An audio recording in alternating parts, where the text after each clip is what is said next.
பார்க்க முடியாத ஐயா நானு ஐயா ஐயா எங்க இருந்த ஐயா தேர்வு உனக்கு எங்கய்யா சாராய் பாக்கெட்டு கிடைச்சது சாமி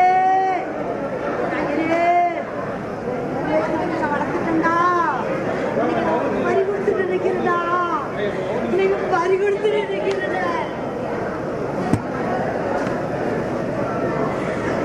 பறி கொடுத்துட்டா ஐயா நீங்க பறி கொடுத்துட்டா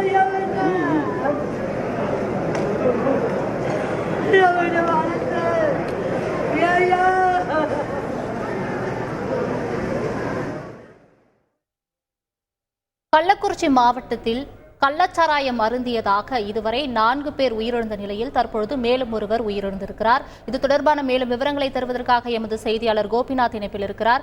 கோபிநாத் வணக்கம். தற்பொழுது ஏற்கனவே கள்ளச்சாராயம் அருந்தி 4 பேர் உயிரிழந்ததாக கூறப்படும் நிலையில் தற்பொழுது மேலும் ஒருவர் உயிரிழந்திருப்பதாக தெரிவிக்கப்பட்டிருக்கிறது. இன்னும் கவலைக்கிடமாக இருக்கும் அனுமதிக்கப்பட்டுள்ள அவர்களின் நிலை என்ன? அது தொடர்பான முழு விவரங்களை சொல்லுங்க. கள்ளக்குறிச்சி அரசு மருத்துவக் கல்லூரி மருத்துவமனை எங்கு பார்த்தாலும் அழும் காட்சிகள் மட்டும்தான் நடந்துட்டு இருக்கு. நம்ம பார்த்துட்டு இருக்கோம். ஏராளமான பெண்கள் இங்கே கதறி அழுதபடி உறவினர்களை மருத்துவமனையில் அனுமதித்து விட்டு இங்கு வெளியில் அதாவது பார்த்தீங்கன்னா அவசர சிகிச்சை பிரிவில் அனுமதிக்கப்பட்டு உயிருக்கு போராடிய நிலையில் இதுவரைக்கும் சுமார் 40க்கும் மேற்பட்டோர் நம்ம பார்த்துட்டு இருக்க காட்சி பார்த்தீங்கன்னா ஒளிப்பாளர் பிரேசூரன் காமிக்கிறாரு. அவசர தீவிர சிகிச்சை பிரிவில் அவர்களுக்கான மருத்துவ சிகிச்சை தொடர்ந்து அளிக்கப்படுற காட்சியை நம்ம பார்த்துட்டு இருக்கோம். இந்த பக்கம் மறுபுறம் அவர் உறவினர்கள் கதறி அழுதுட்டு இருக்காங்க. இதற்கான ஒரு முக்கிய காரணமாக பேசப்படுவது கள்ளக்குறிச்சி மாவட்டம் கள்ளக்குறிச்சி நகரில் இருக்கக்கூடிய கருணாபுரம் பகுதியில் இன்று காலை அதாவது சாராயம் குடித்து ஏராளமானோர் மருத்துவமனையில் அனுமதிக்கப்பட்டதாக முதல் கட்ட தகவல் வெளியாச்சு. அதன் அடிப்படையில் நம்ம உடனடியாக இந்த அரசு மருத்துவமனையில் வந்து பார்த்தோம். ஏராளமான பெண்கள் உறவினர்கள் அழுது அவங்க சொன்ன தகவல் இவர்கள் அனைவருமே சாராயம் குடித்து மட்டும்தான் உயிருக்கு போராட நிலைமையில் அதாவது பார்த்தீங்கன்னா மூச்சு திணறல், கண்ணெரிச்சல், வயிற்று எரிச்சல் என ஏராளமானோர் பாதிக்கப்பட்டு உடனடியாக தாங்கள் வந்து இங்கே அனுமதித்ததாக அவர்களே வாக்குமூலம் தெரிவிச்சிருக்காங்க. அவர்களே நமக்கு பேட்டியும் கொடுத்துருக்காங்க. தொடர்ந்து பார்த்தீங்கன்னா இங்கே அரசு மருத்துவக் கல்லூரி மருத்துவமனைக்கு வந்தவங்களோட எண்ணிக்கை தொடர்ந்து ஆம்புலன்ஸ் சவுண்டும் இவங்களோட அழுகு குரல் மட்டும்தான் தொடர்ந்து கேட்டுட்டு இருக்கு. இங்கே அனைவருமே சிகிச்சைக்காக அனுமதிக்கப்பட்டு இதுவரை 4 பேர் உயிரிழந்திருக்காங்க.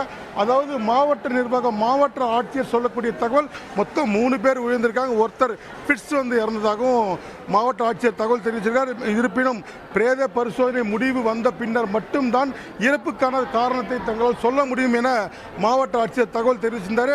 இந்நிலையில் புதுச்சேரி ஜிப்மர் மருத்துவமனைக்கு அனுமதிக்க கொண்டு செல்லப்பட்ட மணிகண்டன் என்பவர் உயிரிழந்திருக்காரு. அவரோட உடல் விழுப்புரம் முண்டியம்பாக்கம் அரசு மருத்துவக் கல்லூரி மருத்துவமனையில் வைக்கப்பட்டிருக்கு. தற்போது நமக்கு கிடைத்த தகவல் தனக்கோட்டி என்ற பெண் கருணாபுரத்தை வீட்டிலேயே உயிரிழந்து உடல் அங்கே இருக்கிறதாக நமக்கு கிடைச்ச தகவலை பார்த்துட்டு இருக்கோம். அந்த இடத்துல தற்போது காவல்துறையினர் அங்கே தீவிர விசாரணை மேற்கொண்டிருக்காங்க. எங்கு பார்த்தாலும் அழுங்குரல். உறவினர்கள் தங்கள் கணவர் மற்றும் சகோதரிகளை உள்ளே அனுமதித்து விட்டு இங்கு கண்ணீரோடு காத்திருக்க காட்சி தான் பார்த்துருக்கோம். தொடர்ந்து இங்கு ஆம்புலன்ஸ் வந்த வண்ணம் இருக்கு. பாதிக்கப்பட்டவர்கள் அனுமதிக்கப்படும் விஷயம் தான் தொடர்ந்து நடந்துட்டு இருக்கு. தொடர்ந்து மருத்துவர்கள் கொண்ட குழுவினர் இவர்களுக்கு தீவிர சிகிச்சை அளிச்சிருக்க காட்சி நம்ம பார்த்துட்டு இருக்கோம். கோபிநாத், தொடர்ந்து காலை முதலே இந்த அதிர்ச்சிகரமான சம்பவம் கள்ளக்குறிச்சியில் நிகழ்ந்து வரும் சூழ்நிலையில் எந்தெந்த அதிகாரிகள் நேரில் வந்து ஆய்வு நடத்தினார்கள்? மருத்துவர்களிடம் விளக்கம் ஏதும் அளிக்கப்பட்டதா? அது தொடர்பான முழு விவரங்களை சொல்லுங்க. இந்த தகவல் அறிந்து அதாவது பார்த்தீங்கன்னா சாராயம் குடித்து ஏராளமானோர் மருத்துவமனையில் அனுமதிக்கப்பட்டதாக கிடைத்த தகவல் அறிவிப்பதில் மாவட்ட காவல்துறை கண்காணிப்பாளர் இந்த இடத்துல விசாரணை மேற்கொண்டிருக்காரு. சம்பவம் நடந்த இடத்துல விசாரணை மேற்கொண்டு கண்ணுக்குட்டி என்ற தாமோதரன் என்பவரை சாராய வியாபாரியை காவல்துறை அவங்க கைது பண்ணியிருக்காங்க. இது மட்டும் இல்லாமல் மாவட்ட ஆட்சியர் இந்த மருத்துவமனையில் தான் இருக்காரு.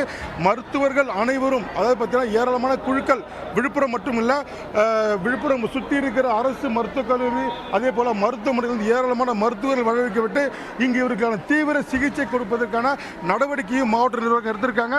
இது மட்டும் இல்லாமல் தொடர்ந்து அரசு அதிகாரிகள் இங்கே இருக்கக்கூடிய திமுக சட்டமன்ற உறுப்பினர்கள் அனைவருமே இங்கே முகாமிட்டிருக்காங்க. இவர்களுக்கான சிகிச்சை கொடுக்கப்படுவதை அனைவருமே உறுதி செஞ்சிருக்காங்க. தொடர்ந்து இவர்களுக்கான அனைத்து மருத்துவ சிகிச்சையும் கொடுக்கிற நடவடிக்கையும் அரசு தரப்பில் மேற்கொள்ளப்பட்டிருக்கு. இந்த தகவல் தற்போது பார்த்துருக்கோம். தொடர்ந்து இங்கு உடல்நிலை மோசமான அனைவருமே அருகில் இருக்கக்கூடிய புதுச்சேரி மருத்துவமனை, விழுப்புரம் அரசு மருத்துவக் கல்லூரி மருத்துவமனை, அருகில் இருக்கக்கூடிய சேலம் அரசு மருத்துவமனைக்கு அனுப்பி வைக்கிற நடவடிக்கை தான் பார்த்துருக்கோம். இந்த காட்சி தான் தொடர்ந்து கள்ளக்குறிச்சி அரசு மருத்துவக் கல்லூரி மருத்துவமனை நடந்துட்டு இருக்கு. எங்கு பார்த்தாலும் சோகத்தோட மக்கள் மிக கவலையோட இங்க இருக்க தகவல் தான் பார்த்துட்டு இருக்கோம், காட்சியை பார்த்துட்டு இருக்கோம். செய்திகளை உடனுக்குடன் தெரிந்து கொள்ள உடனே சப்ஸ்கிரைப் பண்ணுங்க.